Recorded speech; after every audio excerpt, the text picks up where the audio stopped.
My friends, nobody disputes that poison has been injected into the Middle East.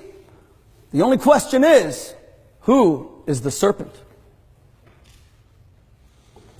And I've heard Catherine and Mishana tell me repeatedly that Hamas may be bad people, as if you can classify those who shoot gay men in the head as just bad people.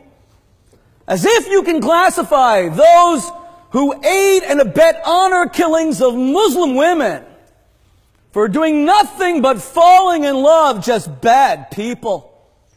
As if you could excuse, for shame, those who took 21 innocent Palestinians on the last day of the war in Gaza, not Israelis, not Jews, and before the eyes of the world shot them in the head because they dared protest against Hamas. As if you can simply call them bad people. As if you could take an organization that would take Jews who live here in Great Britain, students at Oxford who happen to carry the name Jew, and write a charter calling for the extermination and annihilation of every last one, just bad people. My God, if a Jew did that, I would call it an abomination. If a Jew did that, I would be sickened and I would never defend it. And I would call it what it is. I would call it evil incarnate. But it's not Hamas's fault, you see. You see, Hamas is the serpent that was created by Israel. They've only turned to violence because of the occupation. They've turned to violence because of the military checkpoints and the human degradation.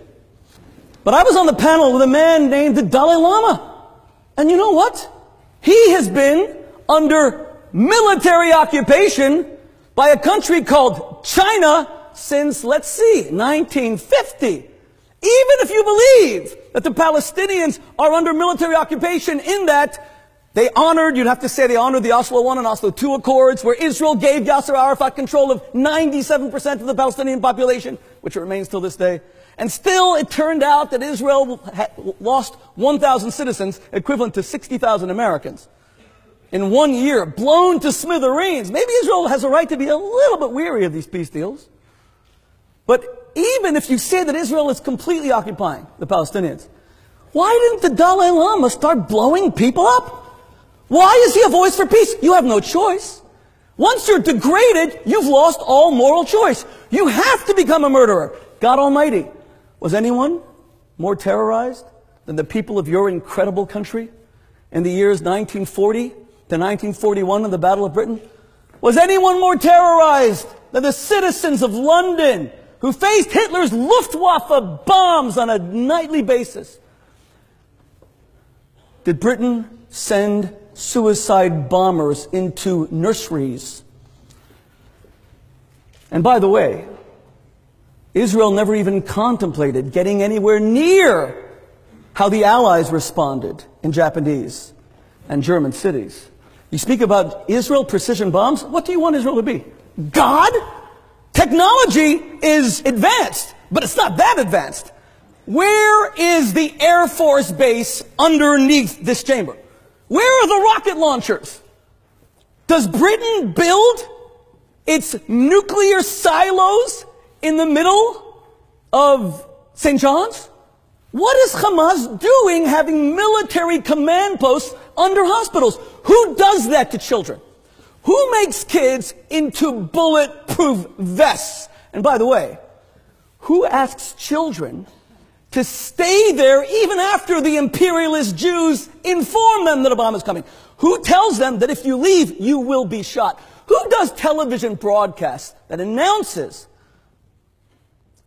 to the Palestinian children that they have an obligation to give their, quote, head and shoulders to the Palestinian cause, that they must martyr themselves? Again, if any Jew said that to a Jewish child, let alone a Palestinian child created equally in the image of God, I would call it an abomination.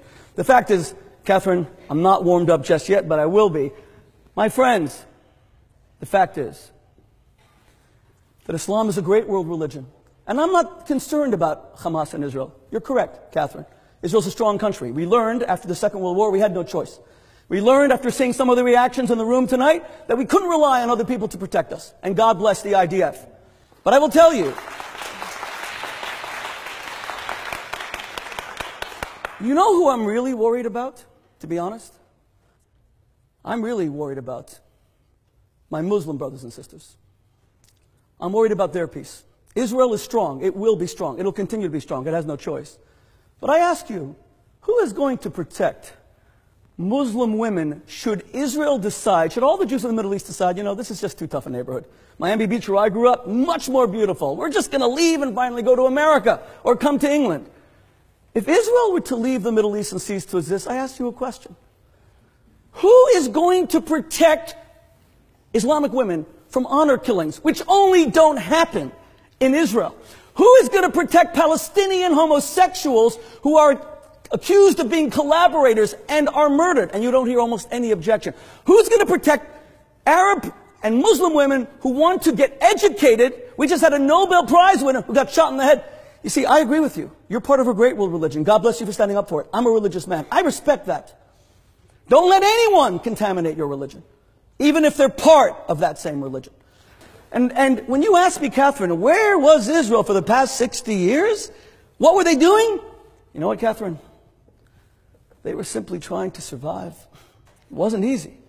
You see, in 1947, the UN voted, excuse me, just give me a minute here. In 1947, excuse me, thank you very much. 1947, the UN, and this week is the anniversary, Catherine. We will continue this over drinks. In 1947, the UN voted for 2 states. The Jews accepted it. Catherine, you'll have to tell me over drinks why the Arabs did not. The 1936 Peel Commission. The Jews accepted a division of land. The Arabs did not. 1967. Israel conquered all this land after an annihilatory war launched on them, especially from Jordan, who wasn't even part of the war. And Moshe Dayan says 4 days later, we want to give it all back. West Bank, Gaza. Gaza's given back already. You know how the Arabs responded? They met in Khartoum in Sudan a month later. Everyone knows the story. 3 no's. No negotiations. No peace. No recognition. Israel withdrew from Gaza completely in 2005. But Hamas is not interested in peace. Hamas is interested in contaminating a great world religion by being more interested in seeing the spilling of blood. And that's what sickens me about the ISIS beheadings. You know what sickens me? It's the glee with which they murder. And even if Hamas were to get up and say, you know what, we value Jewish life. We value Jewish life. But we just are upset that we're being treated. I could even somehow make sense of this. Muslims are created in God's image, as are Jews. We must condemn any organization that targets civilians for murder. There are no excuses. Morality is now, it's universal, it's for all time. Thank you very much.